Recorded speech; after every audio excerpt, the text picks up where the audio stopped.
selamat pagi Bu dosen dan teman-teman sekalian. Di sini kami dari kelompok 3 akan mempresentasikan tugas besar analisa struktur gempa, mata kuliah dinamika struktur dan teknik gempa. Selanjutnya ada anggota dari kelompok 3. Yang pertama ada Daniel Abimanyu Sareng dengan IMAHIR 031. Yang kedua ada Imade Sastra Bujangga dengan IMAHIR 032. Yang ketiga ada Imade Pasa Ariuda dengan IMAHIR 033. Dan yang keempat ada Ninyoman Minatus Kardina dengan IMAHIR 034. Selanjutnya ada pokok bahasan yang akan dibahas dalam presentasi ini. Yang pertama ada data perencanaan, meliputi tabel respon spektrum, data perencanaan, data perhitungan, dan data masukan atau input untuk SAP 2000. Yang kedua ada analisa struktur, itu meliputi analisa gaya geser dasar seismik atau V. Yang ketiga ada hasil perhitungan manual. Selanjutnya ada gambar gedung, diberikan suatu bangunan gedung perkantoran 3 lantai, dari beton bertulang dengan konfigurasi struktur seperti pada gambar di samping, dengan dimodelkan sebagai frame 2 dimensi. Pada gambar terdapat balok dan kolom. Untuk balok itu panjangnya 5 meter, lebar 30 cm, dan tinggi 50 cm. Kemudian untuk kolom itu tingginya 3 meter, lebarnya 40 cm, dan panjangnya itu 40 cm. Bangunan ini direncanakan akan dibangun di Kabupaten Gianyar, Provinsi Bali. Selanjutnya ada data perencanaan. Acuan yang dipakai dalam perencanaan bangunan ini menggunakan SNI 1726/2019. Untuk jenis bangunannya itu adalah gedung perkantoran. Untuk lokasi itu di Kabupaten Gianyar, Provinsi Bali. Untuk SS dan S1 merupakan parameter gerak tanah gempa maksimum yang dipertimbangkan di wilayah Indonesia untuk respon spektrum 0,2 detik dengan redaman kritis 5%. Untuk SS nilainya 0,963, itu ada di gambar 15 SNI. Kemudian ada S1 itu nilainya 0,3931, itu ada di gambar 16 SNI 1726/2019. Kemudian untuk kelas situsnya itu adalah SD atau tanah sedang, itu ada di tabel 5 SNI. Kemudian yang selanjutnya ada kategori risiko, itu kategori risiko kedua, ada di tabel 3 SNI. Yang selanjutnya ada faktor keutamaan gempa atau IE, itu nilainya 1,0, ada di tabel 4. Kemudian yang koefisien situs L atau FA itu nilainya 1,1147, ada di tabel 6 SNI. Selanjutnya ada koefisien situs atau FV itu nilainya 1,9069, ada di tabel 7 SNI. Selanjutnya ada data perencanaan. Sesuai dengan analisa respon spektrum gempa pada situs puskim.pu.go.id, tinjauan SNI gempa tahun 2019 dan contoh 4 yang dimodifikasi menjadi 4 lantai 3 tingkat.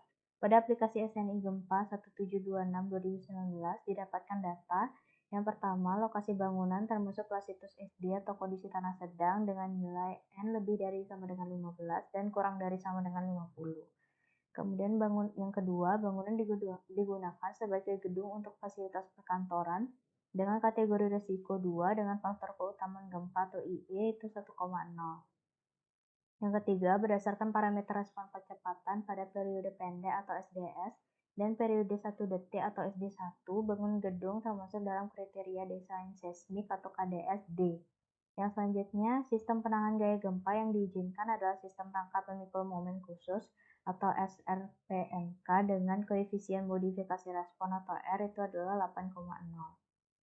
Selanjutnya ada keterangan. Yang pertama itu ada D itu beban mati, L adalah beban hidup, E adalah gempa, IE atau faktor keutamaan itu 1,0, R atau koefisien modifikasi respon itu 8.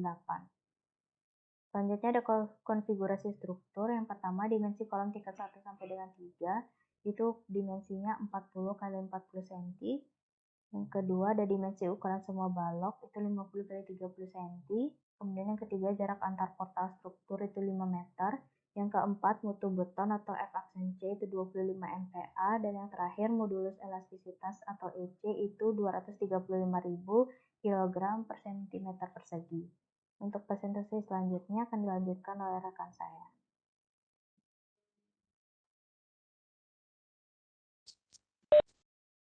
Baik, terima kasih atas waktunya. Perkenalkan nama saya Asa dari kelompok 3 NIMAKIR 033.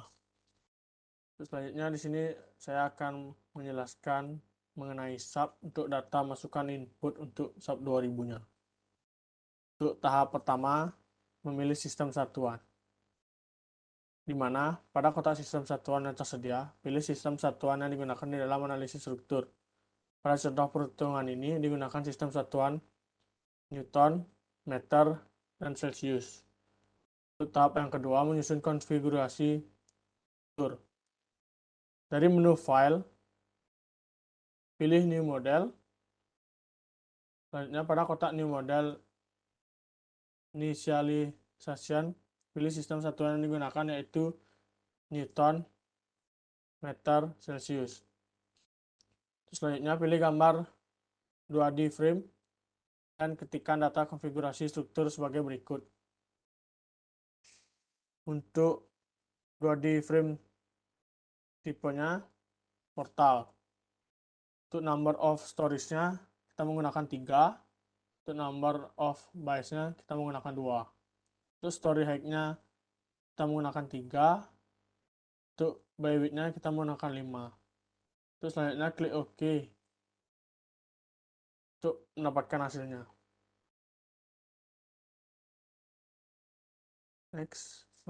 Dari perolehan masukkan data dari step sebelumnya diperoleh tampak gambar seperti di kiri dengan konfigurasi struktur dengan tinggi tiap tingkatnya 3 meter dan lebar portalnya di sini 5 meter.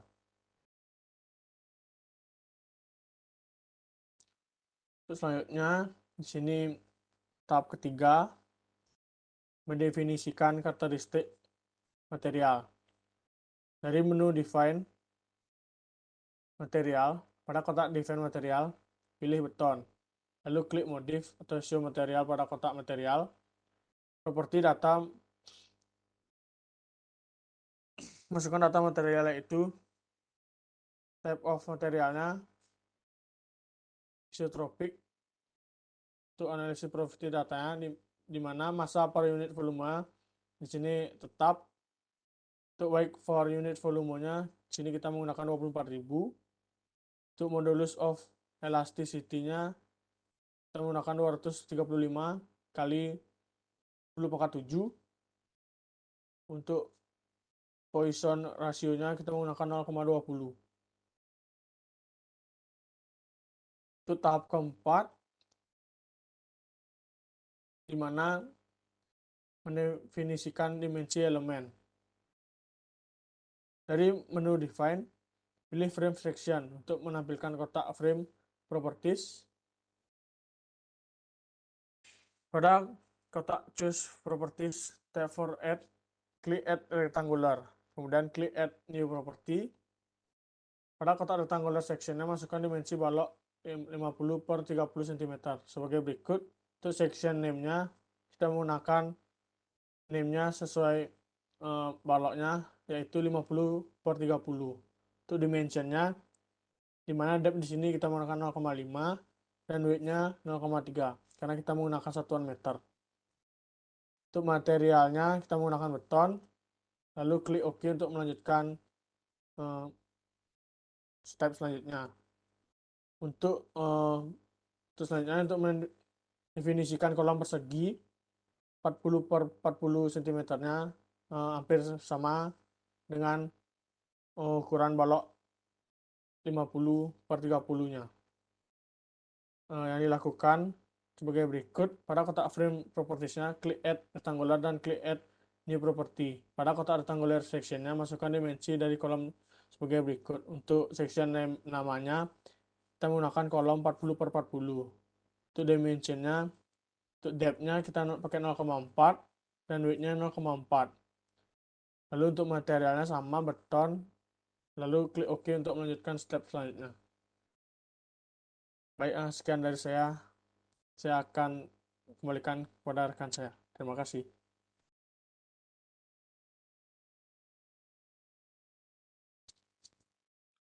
Baik, sebelumnya terima kasih atas waktu yang diberikan kepada saya. Perkenalkan, nama saya Manisa Sarbujangan dengan NIM 032. Di sini saya akan menjelaskan mengenai langkah-langkah dalam melakukan analisis struktur dengan menggunakan bantuan software SAP 2000. Selanjutnya adalah langkah yang kelima, yaitu penempatan elemen pada sistem struktur. Dalam proses ini dapat dilakukan dengan cara mendefinisikan penempatan elemen pada sistem struktur. Dengan dilakukan cara sebagai berikut, yaitu dengan mengklik balok-balok struktur yang akan dilakukan analisis. Kemudian pada menu Sign dipilih dengan frame cable dan frame section. Bila pada kolom kotak atau kolom frame propertiesnya bisa teman-teman pilih dengan menggunakan balok 50-30. Dilanjutkan dengan mengklik OK. Kemudian langkah selanjutnya adalah klik kolom-kolom dari struktur. Kemudian teman-teman pilih kolom atau balok dengan ukuran 40-40. Kemudian pilih menu Assign. Dilanjutkan dengan memilih frame cable dan frame section. Kemudian pada kotak frame propertiesnya teman-teman dapat pilih dengan menggunakan balok 40-40. Dilanjutkan dengan klik OK. Kemudian selanjutnya sebelum melakukan analisis kita memperlukan sebuah tumpuan pada dasar daripada bangunan atau portal tersebut. Yang mana untuk mendefinisikan tumpuan, teman-teman dapat mengklik join atau tempat di mana tumpuan itu akan diletakkan. Kemudian dilanjutkan dengan memilih menu sign, dilanjutkan dengan memilih menu join dan range sign. Kemudian akan tampil toolbar seperti yang di samping kanan ini, di samping layar kanan. Kemudian teman-teman bisa memilih jenis tumpuan yang akan digunakan. Di sini ada 4 jenis tumpuan yang biasa digunakan, ada jepit, sendi, roll, dan juga join. Kemudian teman-teman bisa memilih atau mengklik salah satunya, dilanjutkan dengan klik apply, langsung klik OK. Nah, kemudian untuk langkah selanjutnya adalah mendefinisikan kasus pembebanan, load case, dan load pattern-nya. Nah, di sini untuk mendefinisikan kasus pembebanan, ada beberapa beban yang dimasukkan, yaitu beban mati, beban hidup, dan beban gempa. Kemudian untuk beban-beban itu dimasukkan secara terpisah melalui program yang sudah diprogram dalam aplikasi SAP 2000. Kemudian untuk itu perlu kita definisikan pembebanan load case untuk beban mati dan beban gempa atau quake. Dari menu define, kita bisa mengklik menu load case, dilanjutkan dengan kotak define load, masukkan data name. Ini untuk data name-nya bisa teman-teman setting seperti yang tertera di layar. Kemudian untuk tampilan pada SAP 2000 ada di bagian layar di sebelah kanan. Yang mana ini adalah tampilan layar daripada load pattern-nya. Di sini teman-teman bisa set multiplier-nya sesuai dengan yang berlaku. Yang mana untuk dari itu kita set ke 1, untuk gempa itu kita set ke 0. Kemudian dilanjutkan dengan mengklik menu OK. Kemudian langkah selanjutnya juga sama dilakukan dengan cara mendefinisikan load seismiknya pada bagian load pattern seperti yang tertera pada layar. Oke, kemudian dilanjutkan dengan data mendefinisikan kasus pembebanan, yaitu load case dan load pattern. Tadi kita sudah mendefinisikan load pattern-nya, kemudian kita lanjutkan dengan mendefinisikan load case-nya atau kasus pembebanannya. Itu dapat dilakukan dengan cara mengklik menu define, dilanjutkan mencari dengan menu load case, kemudian akan muncul layar seperti yang tertera pada slide ini. Ini kita bisa men-settingnya atau menambahkan add new load case-nya sesuai dengan kebutuhan analisis beban yang akan kita lakukan. Kemudian langkah selanjutnya adalah analisa struktur. Karena bangunan dimodelkan sebagai struktur 2 dimensi, maka untuk itu efisiensi proses perhitungan. Model struktur ini tidak perlu didefinisikan sebagai struktur 2 dimensi yang terletak di bidang XZ. Dengan cara sebagai berikut, pilih menu Analyze, klik Set Analyze Option Analyze, kemudian dilanjutkan pada kotak Analyze Option, pilih Frame. Pilih Plane Frame, kita pilih ke menu XZ Plane, kemudian klik OK, pilih menu Last, kemudian lakukan Run Analysis. Hal yang saya sampaikan tadi dapat teman-teman lihat juga di bagian layar sebelah kanan ini, yang mana ini adalah ada pilihan-pilihan grid yang ada yang saya sebutkan tadi, kemudian kita di sini memilih XZ Plane. Setelah itu kita klik OK, lalu dilanjutkan dengan run analisis. Oke, jadi setelah kita melakukan beberapa langkah-langkah tadi, kemudian kita sudah mengarahnya, maka kita akan mendapatkan hasil analisa gaya dalamnya, yaitu berupa gaya geser dasar seismik, sesuai dengan yang diminta pada ketentuan soal. Oke, jadi untuk menampilkan hasil analisanya atau berupa tabel seperti ini, teman-teman dapat melakukannya dengan melakukan sebuah langkah cepat dengan cara mengklik Ctrl T pada laptop teman-teman, maka akan muncul tabel seperti ini. Kemudian di bagian sini teman-teman bisa memilih gaya-gaya mana yang akan ditunjukkan, entah itu gaya geser, momen, ataupun gaya geser dalamnya. Nah, karena pada kasus ini diminta gaya dasar dalam, saya di sini memilih base reaction atau gaya dasar dalam pada portal yang kami analisis. Nah, ini merupakan gaya-gayanya akibat adanya pembebanan atau kasus pembebanan berupa beban gempa. Ini merupakan besaran-besaran daripada gaya yang terjadi atau reaksi-reaksi gaya geser yang terjadi.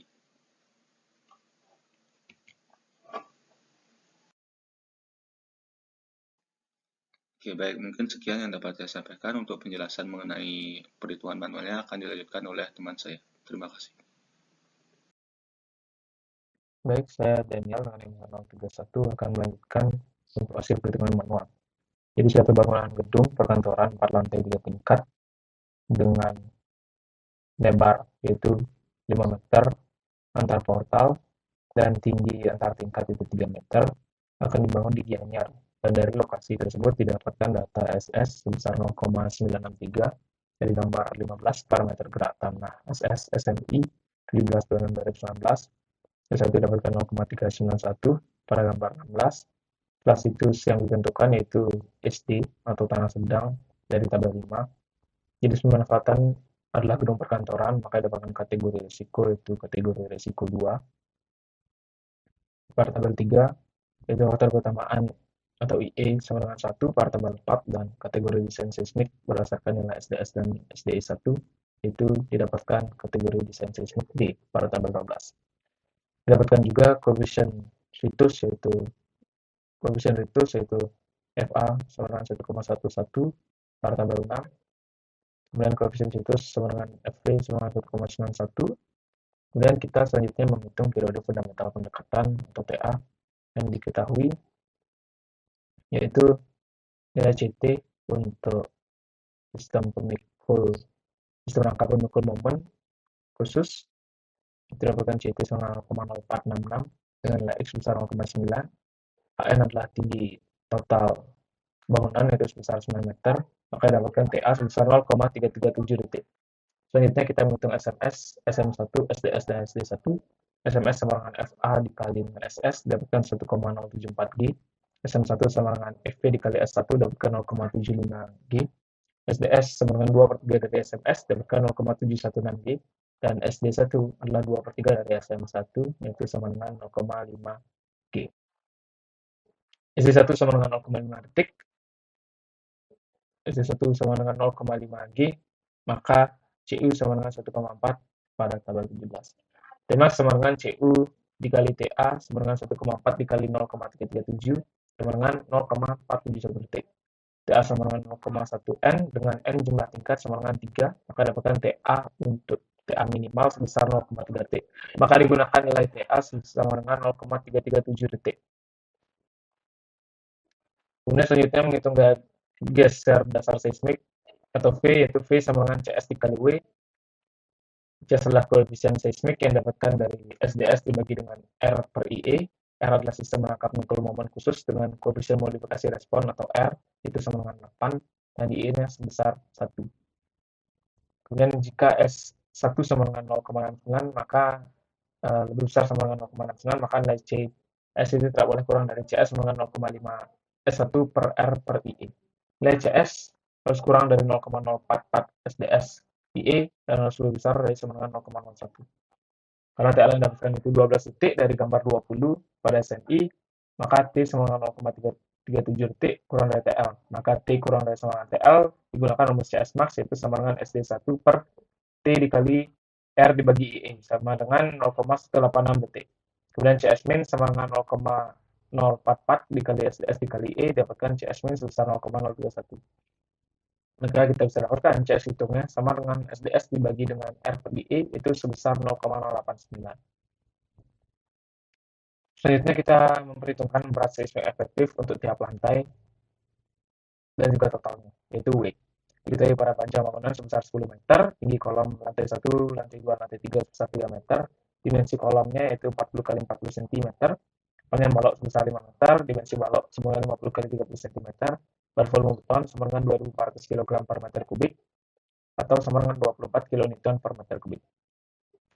Kita menghitung W3, yaitu berat seismik efektif pada lantai 3, yaitu untuk panjang dalam meter, lebar dalam meter, tinggi dalam meter, bagian beton dalam kilonewton per meter kubik, dan jumlah.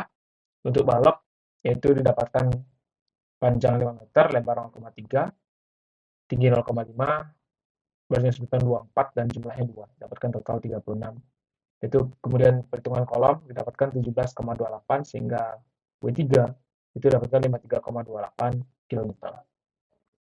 Kemudian kita menghitung W1 dan W2 atau berat seismik efektif per lantai 1 dan lantai 2, yaitu untuk balok dengan panjang 5 meter, lebar 0,3, tinggi 0,5, dengan berat 24 dan jumlahnya 2, dapatkan total 36 kN. Kemudian kita menghitung kolomnya, didapatkan total 34,56 kN. Maka dari itu nilai W1 dan W2 adalah 70,56 kN. Total berat lantai seismik adalah penjumlahan dari berat seismik efektif pada tiap-tiap lantai, sehingga didapatkan W atau total berat lantai seismik sebesar 194,4 kN. Dan kita menghitung daya geser dasar seismik atau V, yaitu V didapatkan dari CS dikali W, maka V dapatkan 17,394 kN. Kemudian kita menghitung daya geser lateral atau Fx. Fx yang didapatkan dari Cvx dikali V. Cvx itu sama dengan Wi dikalikan Hi pangkat K dibagikan dengan sigma I sama dengan 1 sampai N Wi dikali Hi pangkat K. Nilai K didapatkan 1 karena T yang kita gunakan itu 0,337 kurang dari sama dengan 0,5. Sehingga dapatkan nilai K-nya sama dengan 1. Untuk tingkat 3 yaitu dengan HI 9 meter, HIK sama dengan 9, dan WI sebesar 53,28, dapatkan WI dikali HIK, B1 dikali H1K sama dengan 49,52, FI dapatkan itu 7,48, dan FIX itu 2,49 kN. Kemudian selanjutnya dilakukan perhitungan tersebut sehingga didapatkan nilai FI pada masing-masing tingkat itu sebesar 7,48 kN, pada tingkat 2 itu 6,61 kN, dan pada tingkat 1 yaitu 3,3 kN. Dapatkan FIX, yaitu FIX didapatkan dari nilai FI dibagi dengan banyak titik portal secara X, yaitu FI dibagi dengan 3. Maka dapatkan FIX pada tingkat 3 sebesar 2,49, FIX pada tingkat 2 dapatkan 2,2, dan FIX pada tingkat 1 dapatkan 1,1. Maka didapatkan pada gambar portal atau bangunan tersebut diurut dari FIX pada lantai 3, lantai 2, lantai 1 ke arah kanan, yaitu sebesar 2,49 kN, 2,2 kN, dan 1,1 kN. Maka daya geser tingkat desain seismik di semua tingkat yaitu Vx sama dengan total dari FIX untuk semua tingkat, yaitu 5,8 kN. Dari hasil perhitungan BISAP diperoleh global Fx atau nilai P, yaitu sebesar 17,394 kN dari hasil perhitungan manual, dan dari hasil perhitungan SAP diperoleh global Fx atau V yaitu 17,393,9 Newton, atau jika dijadikan kilonewton itu 17,394 kN. Sekian dari kami, kelompok 3. Jika kami ada salah kata dan salah pengucapan, kami mohon maaf. Terima kasih karena sudah menyimak, dan sampai jumpa di lain waktu.